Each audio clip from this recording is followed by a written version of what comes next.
Ce petit colis, ah c'est un kit. Alors bah il nous faut, faut mettre des tournevis dedans. Il nous faut au moins un moteur. Il nous faut au moins un contrôleur, un cerveau. Ah il nous faut un cerveau aussi pour le kit. Quelques stickers cacapites qu'il nous faut dedans. On met ça avec. Comme il fait chaud vos plantes, faut bien les arroser et blah.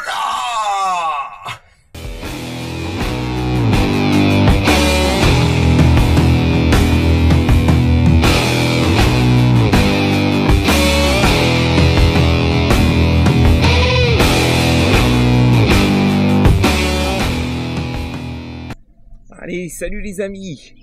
Vous avez vu, je dis les amis.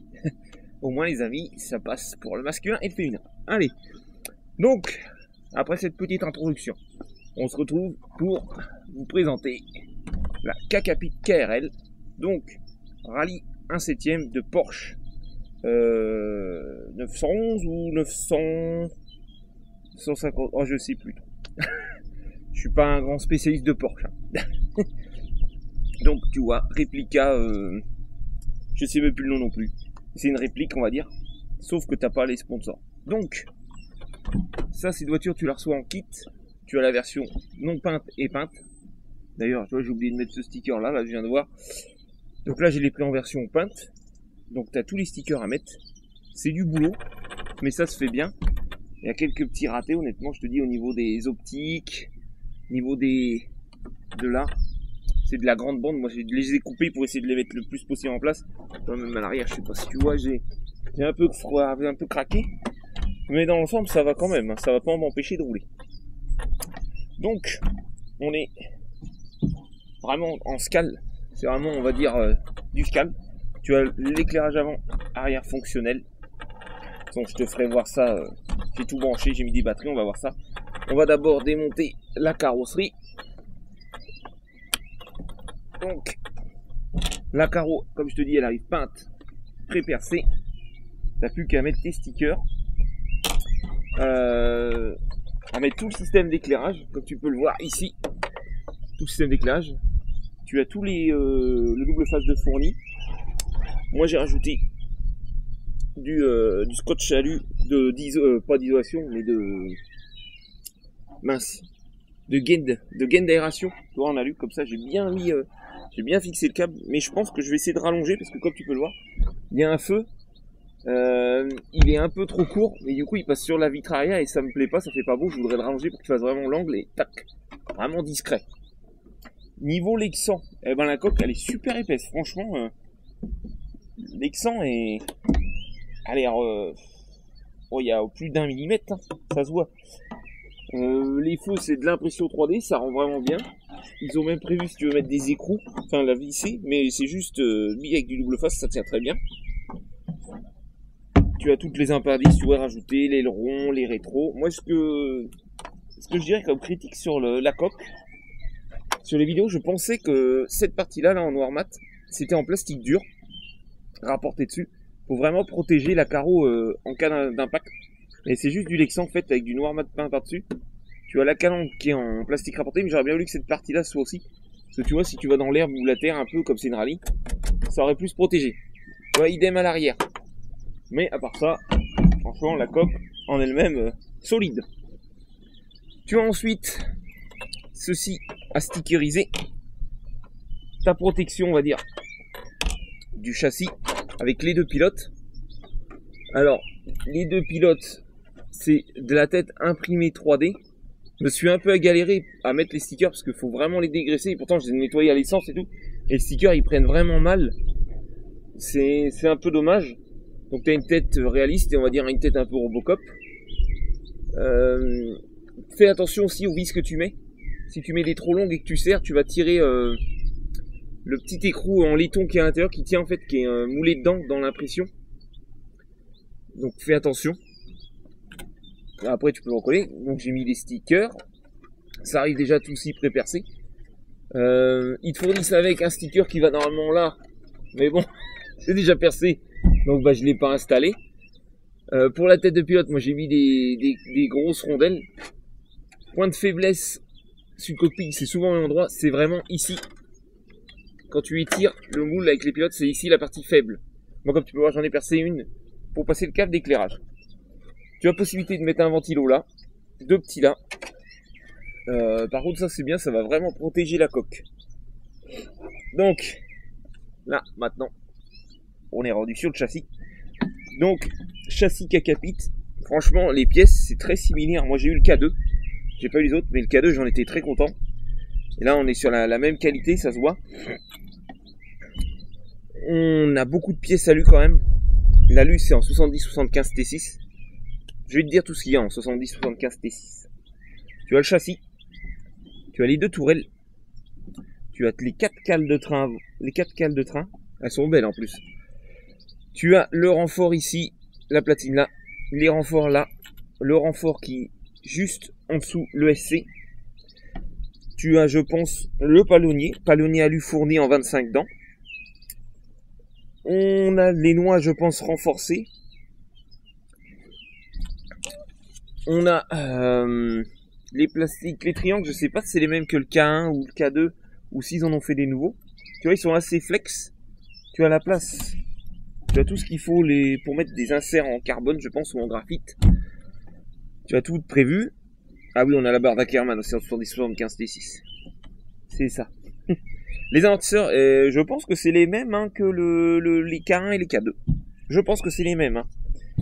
Bah, justement, ils sont géniaux. Hein. Très souples et tout. Ah, je sais que c'est des clips, c'est fort. Je vais remettre le soufflet. Mais c'est rien. Tu as 2 jeux de ressorts fournis. Moi, j'ai mis les gris, donc c'est les plus durs. Parce que là, l'engin est quand même assez lourd. Donc, j'ai mis ça. Avec de l'huile, j'ai mis de la 450 CST. Donc, je suis quand même assez souple. Ça va faire du bruit au micro. Mais moi je la veux souple hein, parce que c'est une voiture de rallye et elle va rester rallye. Dessus, niveau électronique, j'ai mis un combo Bwin Quick Run 8BL 150 le G2. Donc moteur 42 74 2000 kV. J'ai mis le pignon fourni d'origine. Je voulais la faire tourner en 4S, mais j'ai pas assez long de fil pour ça me faisait chier de faire des rallonges. Donc j'ai mis en 6S. Parce qu'en 4S, en fait, tu as ton moteur qui reste là. Tu as ton ESC qui va à l'arrière ici. Ta boîte radio là. Ton cerveau il bouge pas. Et ta 4S là. Le problème c'est que tu as trop long. Les câbles sont pas assez longs. Et du coup ça me plaisait pas. Si vraiment en 6S ça va pas, je m'arrangerai, on la passera en 4S. Mais là elle est en 6S. Et ce que je voulais aussi la mettre en 4S, c'était par rapport au fil là. Que je te réexpliquerai tout à l'heure.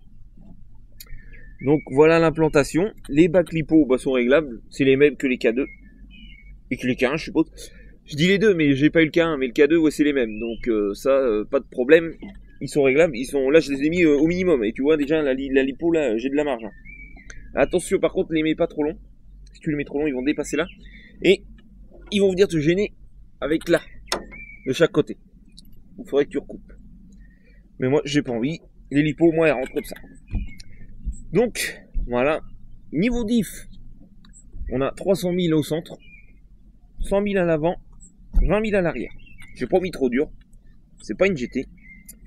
Niveau diff, l'intérieur c'est vraiment de l'1.8. Les 3 diffs à un niveau intérieur c'est de l'1.8. Par contre, les couples coniques, on est plus typé sur du MT 1.8. Donc c'est très bien. Donc c'est de la très très grosse dent. Parce que la preuve, le pignon c'est un 9. On est en 9,36 ou 9,34, un peu comme ça. Alors que souvent, on est en 12,13 sur 42, 44, tu vois. Donc, on a de la grosse denture. Au niveau de ça, ça va être vraiment endurant. Toute la partie centrale de transmission, en vrai, va être endurante. Même les cardans, je pense que ça va. Ce qui va être le plus... qui fait plus, on va dire, un dixième, c'est vraiment les portes fusées avant et arrière. Avec des petits roulements. C'est vraiment les extrémités, en fait, des trains qui font penser à de l'indice. Mais qui va tenir, hein. Je pense qu'il n'y a pas de souci. Hein. C'est plus l'endurance des roulements peut-être dans le temps. Mais ouais, toute la partie centrale là, c'est vraiment solide, c'est du balèze, Ensuite, le cerveau, là j'ai mis un 20 kg que j'avais à traîner, mais j'attends mon FI mode. Mais bon, je voulais absolument monter, donc j'ai monté ça, j'ai mis le bec en 7.4, j'ai mis ma radio Spectrum, ma DX5, j'ai mis un récepteur, je ne sais plus quoi, classé de voix, donc pour les feux et tout. On a les barres stables qui sont balèzes, qui font bien le job en plus. Elles sont raides, hein. Elles sont assez grosses, soit à l'avant à l'arrière. Tu vois, hop. On a une bonne mousse, assez haute. C'est normal, c'est une rallye. Les petits plots, les 4 plots, les 2 autres plots ici pour le cockpit. Celui-là qui est un peu chiant à mettre parce que faut que tu mettes 2 rondelles, une de chaque côté. C'était un petit peu galère à mettre, mais dans l'ensemble, ça s'est bien fait. Le diffuseur arrière qui fait aussi office de poignée, qui est réglable avec les biellettes. Pour l'angle, je pense, ça va régler l'angle. C'est assez souple quand même, mais c'est pas plus mal. Voilà, on va parler un peu montage du kit maintenant. On a fait le tour de la machine, tu vois. Hop, je te mets ça de côté. Tu vois un peu le châssis. Je vais te le maintenir. Niveau montage du kit, ça s'est bien passé. J'ai pas eu de gros soucis. Par contre, ce que disait Mani, ouais, c'est vrai, les vis, des fois, tu as pas ce que tu veux. Donc, tu cherches, tu mets soit un peu plus long, soit un peu plus court, ou soit tu pioches dans ton stock de vis si tu en as. Par contre, je peux comprendre que si tu es débutant, que tu n'as pas de vis d'avance et que tu montes ça, je pense que oui, tu vas galérer. Tu vas galérer parce que tu vas pas trouver ce que tu veux, tu vas chercher, tu vas dire tu vas galérer si tu as pas le stock. Mais parce que c'est vrai, tu as des vis en supplément après qui te restent. Mais c'est pas celle que tu as besoin, mais il te reste des vis. Donc si tu en as en stock, c'est bon. Si tu n'en as pas en stock, tu vas un peu de galérer. Mais sinon, voilà, un montage de kit, on va dire classique. Il y a rien d'exceptionnel. Hein. C'est ça va bien. Il y a juste une partie que je trouve un peu nulle. C'est le montage de ce pion là. Tu montes tout en fait, tout ton châssis. Tu mets ces trucs à la fin. Le problème, c'est que ça là, t'as 2 vis tête coniques à mettre derrière. Tu as des trous en face, mais qui sont légèrement décalés. Moi, mon tournevis passait pas. Du coup, j'ai dû prendre une clé coudée qui est plus petite pour passer, et sinon, j'y arrivais pas. Donc, pour moi, je dirais qu'en fait, ce pion là, tu le montes pas à la fin. Tu le montes avant de monter ça, tout l'ensemble à l'arrière. Tu te feras moins chier, je pense. Moi, c'est juste ça. Je dirais que ça, faut pas le mettre en dernier. Faut le mettre dès que tu montes la tourelle, en fait. Là, ils disent 2 cales de rondelles là sur le couple conique. Moi, j'en ai mis qu'une seule. Je trouve que ça suffit. Tu vois, on est bien. J'ai pas de plus de jeu que ça, pas de bruit. De toute façon, ils te le mettent à voir. Hein. Parce qu'il y a des trucs qui te disent monte à voir. Genre pour certaines vis, ils te disent soit du 20, soit du 22. C'est à toi de juger. Donc c'est à toi un peu de doser. Hein. Si tu montes un kit, tu dois savoir. Donc faut doser, faut essayer. Donc tu fais des essais. Il y a eu des fois j'ai redémonté parce que j'avais fait des essais, ça me plaisait pas. J'ai voulu améliorer. J'ai même installé les racleurs à l'arrière. Bon les racleurs, il y a de la marge avant qu'ils touchent. Hein. Là, ça se voit que les racleurs c'est ceux des indices, parce que là, sur la roue 1.8, je peux presque passer mon petit doigt entre la jante et le racleur. Mais je les ai installés. Ce que j'ai pas installé non plus, c'est comme tu peux le voir, les velcro. Sur la KO, j'ai pas mis. J'ai mis du scotch. Parce que je trouve que le velcro, j'avais peur que ça tienne trop, que ce soit chiant. Ça devrait suffire. Donc, on va te mettre en route la bête. Hop. Hop, elle a fait ses bip. Ce qui est un peu galère aussi, c'est le support du cerveau, de l'ESC, qui déborde vachement sur les côtés. Si tu as des lipo 3S un peu épaisses, tu vas un peu te faire chier parce que tu as des bordures. Et surtout de ce côté-là, parce que tu as la grosse bordure. Mais tu vois ce que je veux dire? Ici, ça dépasse. Si ta batterie est trop épaisse, tu fais attention, tu passeras pas. C'est un point à vérifier. Hop.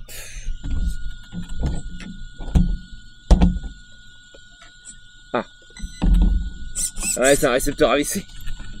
Tu vois là, c'est qu'un 20 kg, mais il fait le job. J'attends un 30 kg. Hop. Je te mets pas un gros coup de gaz parce que c'est la dernière chose qui me reste à faire, c'est coller les pneus. Et j'avais pas de colle, donc tu vois bien. On va pas les faire ballonner et puis les enlever. Donc ce qu'on va faire, je te mets pas le cockpit, on va juste te remettre déjà la coque pour te faire voir l'éclairage, pour que tu vois un peu ce que ça donne, parce que c'est très joli. c'est très joli, c'est très scale. Hein. Moi j'aime bien. Il y en a ça va pas leur plaire, ça sert à rien, ils vont te dire. Donc, hop, on va commencer les feux avant. Il faut que tu mettes sur ta troisième voie. Hop, tu as plusieurs positions.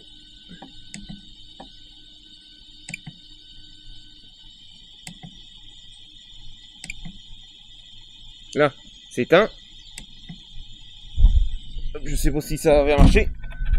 Là, j'ai les, on pourrait dire les feux du aïe, les veilleuses d'allumée.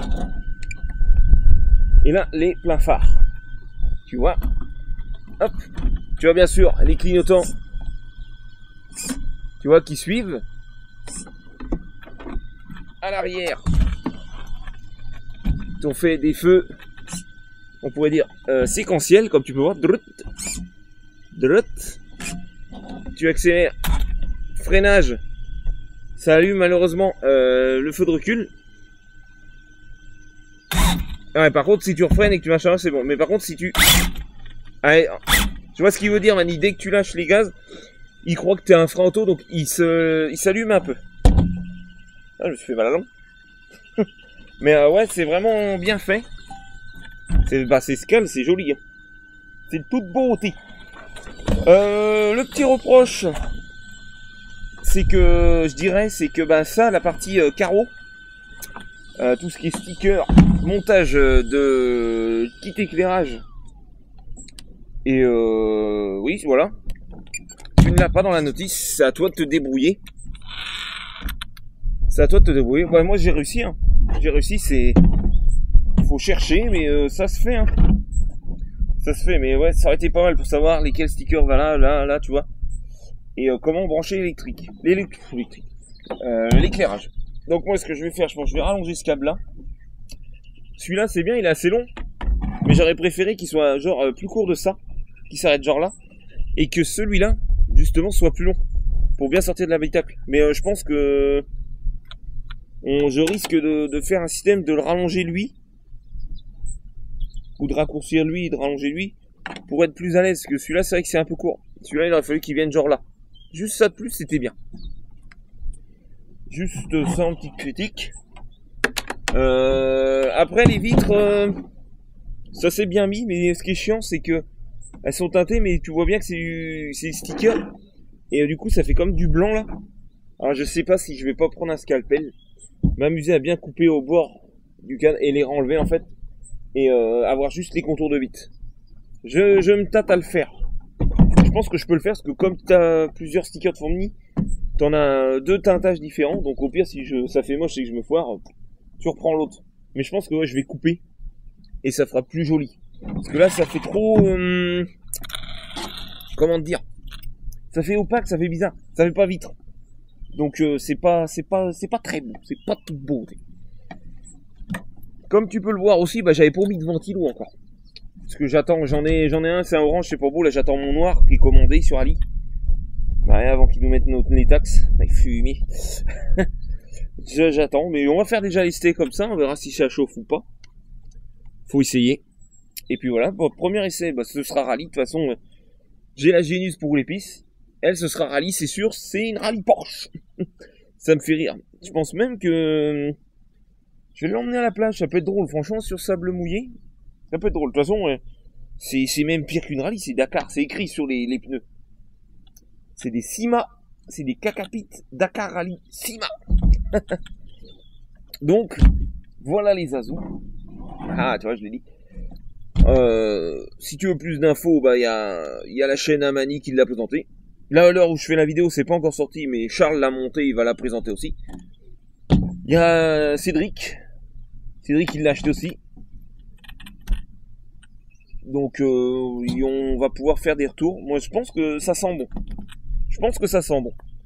Si on tartine pas trop la machine, je pense que si on la respecte, ça devrait être pas mal. Je pense qu'il y aura une option aussi au niveau du support moteur, parce que tu as 4 trous ovales là. Peut-être qu'ils ils voulaient faire un support indépendant. Peut-être. Ou peut-être qu'il va sortir autre chose. Je ne sais pas trop les amis. Bon, bah maintenant que j'ai fait ma petite vidéo, je vais pouvoir mettre d'autres pneus et puis aller l'essayer au bout de mon chemin.